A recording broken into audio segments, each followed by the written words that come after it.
പിന്നെ എനിക്ക് മക്കളോടാണ് പറയാനുള്ളത്. നല്ല കവിതകൾ കേൾക്കുക, നല്ല പുസ്തകങ്ങൾ വായിക്കുക, സമൂഹത്തിലെ ഉച്ചനീതിത്വങ്ങളെ മനസ്സിലാക്കാൻ പറ്റുന്ന കണ്ണടകൾ നിങ്ങൾക്ക് വെക്കാൻ പറ്റുമെന്ന് ഞാൻ ആശംസിക്കുന്നു. ജയ് ഭീം.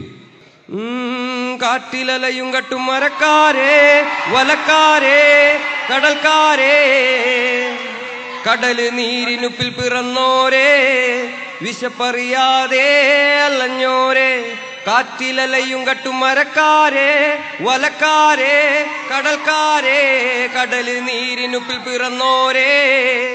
വണക്കം.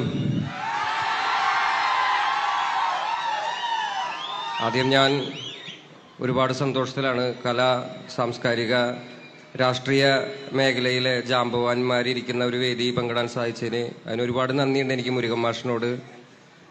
എന്നെ ഇങ്ങനെ ഒരു 10 ദിവസം മുന്നേ വിളിച്ചിട്ട് അപ്പം നീ എവിടെ ഉണ്ടെങ്കിലും എൻ്റെ പരിപാടിക്ക് വന്നിരിക്കണം എന്ന് പറഞ്ഞു. അപ്പം ഇന്നലെ ഞാൻ കോഴിക്കോട് ഷോ ആയിരുന്നു.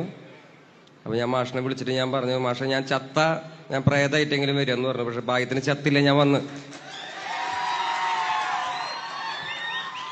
എനിക്ക് പ്രധാനപ്പെട്ട ഒരു കാര്യം പറയാനുള്ളത്, മാഷ് തന്നെ പറഞ്ഞിരിക്കുന്ന മാതിരി ഒരാളൊരിക്കൽ കണ്ണട വെച്ചു കല്ലെറി കുരിശേറ്റം, മറ്റൊരാളൊരിക്കൽ കണ്ണട വെച്ചു ചെകിടടി വെടിയുണ്ട.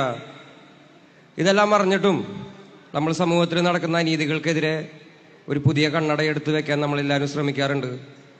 സമൂഹത്തിൽ നടക്കുന്ന അസമത്വങ്ങൾക്കെതിരെ അതിൻ്റെ പത്തി നോക്കി അടിക്കാൻ പറ്റുന്ന കവിതകൾ മാഷിന് ഇനിയും എഴുതാൻ പറ്റട്ടെ എന്ന് ഞാൻ ആശംസിക്കുകയാണ്. മാഷൊക്കെ എൻ്റെ ഇൻസ്പിറേഷനാണ്. പിന്നെ എനിക്ക് മക്കളോടാണ് പറയാനുള്ളത്. നല്ല കവിതകൾ കേൾക്കുക, നല്ല പുസ്തകങ്ങൾ വായിക്കുക, സമൂഹത്തിലെ ഉച്ചനീതിത്വങ്ങളെ മനസ്സിലാക്കാൻ പറ്റുന്ന കണ്ണടകൾ നിങ്ങൾക്ക് വെക്കാൻ പറ്റുമെന്ന് ഞാൻ ആശംസിക്കുന്നു. ജയ് ഭീം.